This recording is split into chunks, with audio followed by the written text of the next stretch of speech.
Hello everyone, hope all of you are doing good. So congratulations, we have finished section A and now we are starting with section B, Indian government and politics. Before moving on to the discussion of today's question, let's see what is the approach that we should follow with respect to IGP section, all right? So firstly,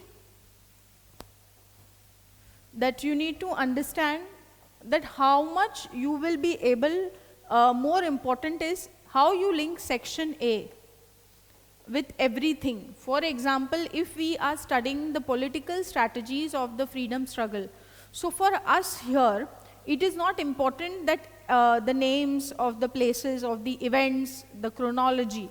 What is more important is the ideological evolution that happened. What are the key debates at this particular? So we will be focusing on these aspects, okay?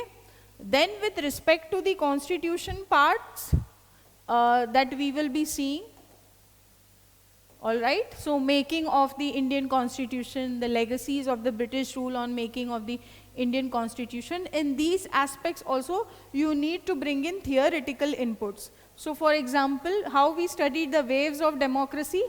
Similarly, in the making of constitution also, there are waves of constitution writing. How it happened in the world, how in the Western Europe, how it has started to happen in countries in South Asia, in post-colonial countries, how constitution writing has evolved, what has been India's case. So you will have to bring in theoretical inputs in every particular unit of the chapter, in the syllabus, okay? Then we move on to the constitution part. So both GS will also strengthen political science and political science will also strengthen GS. So there is no line that way, okay? Both are very complementary to each other. What you will be studying here within the constitution. So for example, within the constitution, what is important? Articles are very important. Philosophy of the articles and the features of the constitution is very important, okay? Supreme Court judgments, you also have to be clear. Now here the names of the judgment is very important, obviously. But what is the judiciary's view in this regard? How judiciary is linking key values with that particular issue, okay? That is what is very important. Then we also have to talk about scholars, academic scholars, right, on particular issues like caste, religion, ethnicity, examples in the current context where we can see it in the electoral behavior, where we can see it in the issues, ethnicity can be seen in the issues in Manipur violence. So how much you will be linking the current issues in this regard is also very, very important, okay? So it's more that the ideology, the philosophy of things that you do, that IGP will be enhanced, all right? I will with every unit also tell you how to make that particular unit different in GS and how you make that unit different in political science. So that when you study, you get that unique approach, okay, for every unit in IGP, fine? Now, so first let's study question of the day.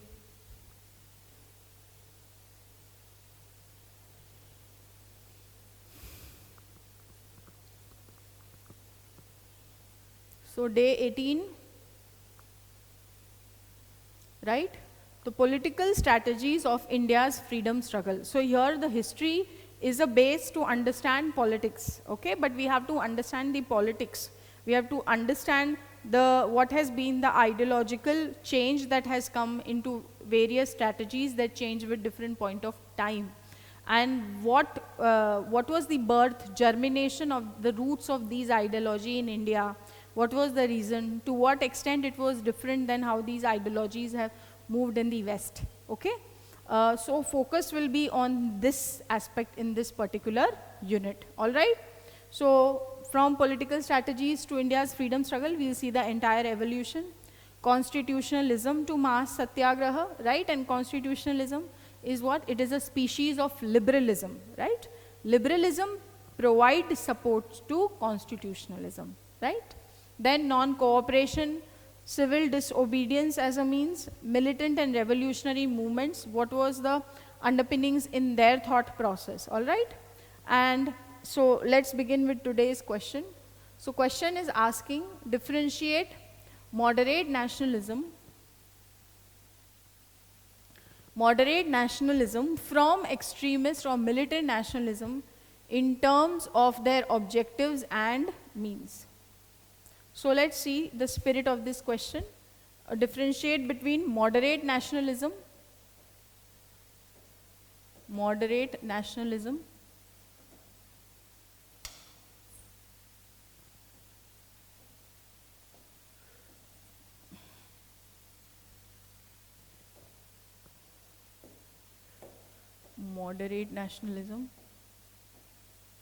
and extremist, and then it becomes more militant in character, extremist or militant nationalism. So should we begin this question with moderate nationalism? Should we begin this question with extremist nationalism? Okay, so we begin that how Indian nationalism, right, Indian nationalism passed through various stages in the historical freedom struggle against the colonial rule, all right? And we will see how it is visualized in the moderate nationalism and how it is inspired within the militant and the extremist nationalism, okay? So let's see this.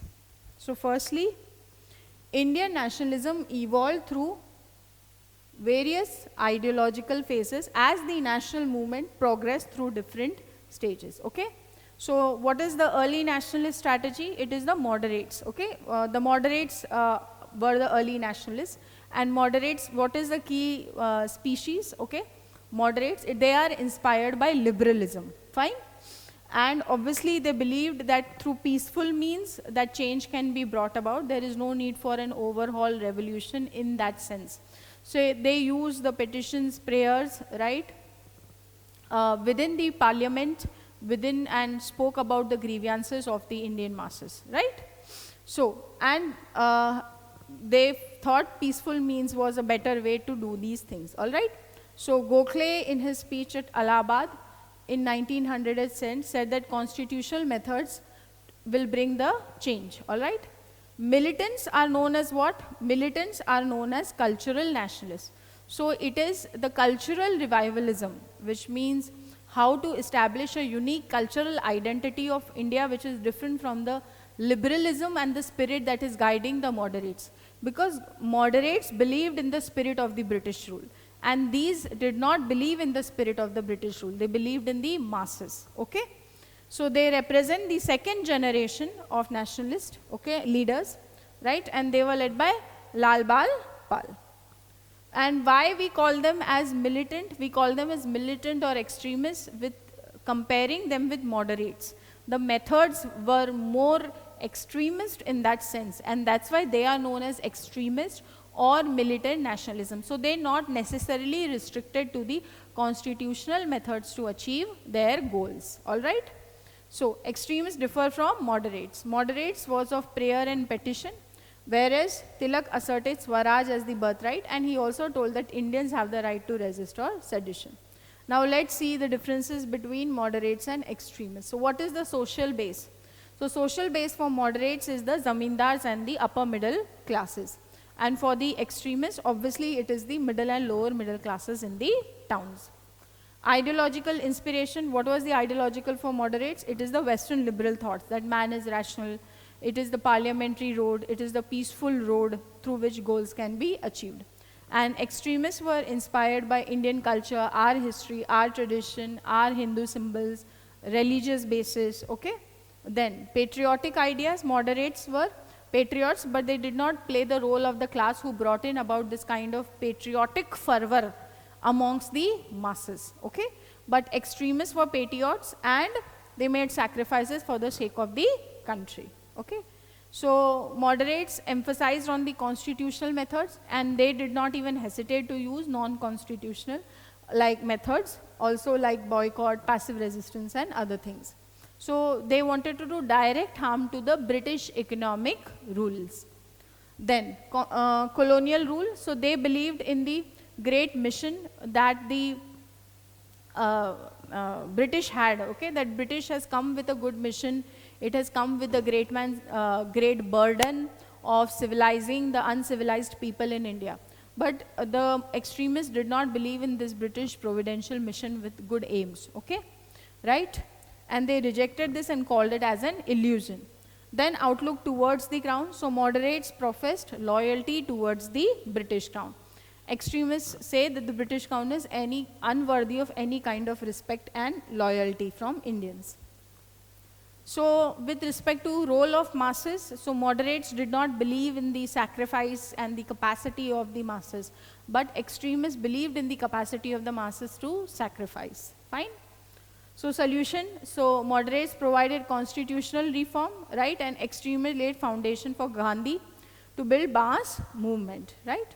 So obviously it was the next logical step taken by Congress as moderate methods lost credibility. Now, let's see the second question. Compare non-cooperation movement with civil disobedience movement. Now let's just understand the concept of civil disobedience first. What is the concept of civil disobedience? So what is this civil disobedience? Okay.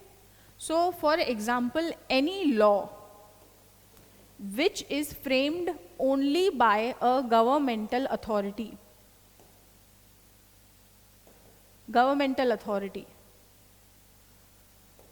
okay, and which people consider this particular law framed by this authority as unjust. When they publicly, not at home, so only when you do a public demonstration and opposition of such a law, that is civil disobedience. So you have to come in the public sphere for participation. Sitting at home and criticizing a policy of the government of the day is not civil disobedience. When you come in the public sphere and criticize this policy, that is when it is called as civil disobedience. All right? So it should be a law formulated only by a governmental authority which is considered as unjust, right? So, and it has to be, firstly, that it has to be informed in prior. It cannot be without information. It has to be informed that this is going to happen. Now, sometimes this kind of civil disobedience became violent. But when Gandhi ji talks of civil disobedience, he says it should always have a non-violent character. Because obviously we want to build a non-violent structure of the society. And that is the reason he is talking of, he withdrew the non-cooperation movement also, because it took the violent form. And that's when he launches this idea of civil disobedience. Is this understood? So publicly demonstrable, law made by a governmental authority only, and which is considered as unjust by the people, okay? So let's see the differences between non-cooperation and civil disobedience, fine? So firstly, we talk about how this non-cooperation only has come into being. So with Gandhiji's coming onto the sphere in 1920s, he brought in, he launched this mass character of the national movement, all the cleavages, differences that were there in the Indian society. He made them into one kind of a coherence, okay, and transformed into a national mass movement, all right?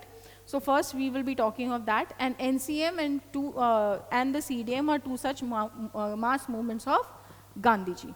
So firstly we talk about the differences in the objectives. So what were the objectives with respect to the non-cooperation movement? Obviously the Khilafat issue, what happened which was wrong in the Jallianwala Bagh massacre, Punjab wrongs, and attaining the idea of Swaraj, right? On the other hand, what was the objective of civil disobedience? It was complete independence. All right? Now, when we talk about methods, right? So, it was more about non-cooperation with the foreign rule. But on the other hand, it was violation of the law, public protest of the law, right? In the public sphere. Then forms of protest. So, in CDM, decline in the forms of protest, with ideas like lawyers, students giving up, that happened on a larger scale in the non-cooperation movement, right? Participation. So obviously NCM had more Muslim participation, more labor upsurges, because 1919 Russian Revolution had happened. We saw the philosophy of socialism inspiring the labor upsurges, the youths, the mass strikes, okay?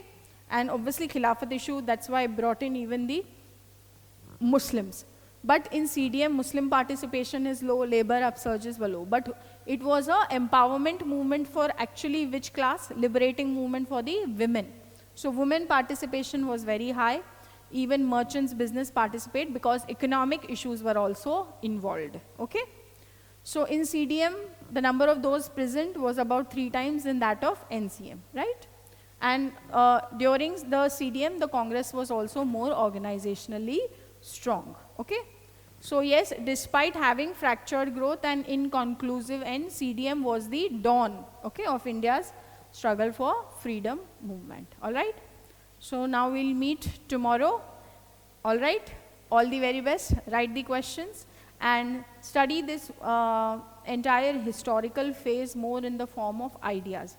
Even 1857 and the various interpretations of the debates is very important, okay? UPSC asked that also, so you should study from 1857, all those things, right? Thank you so much. Take care.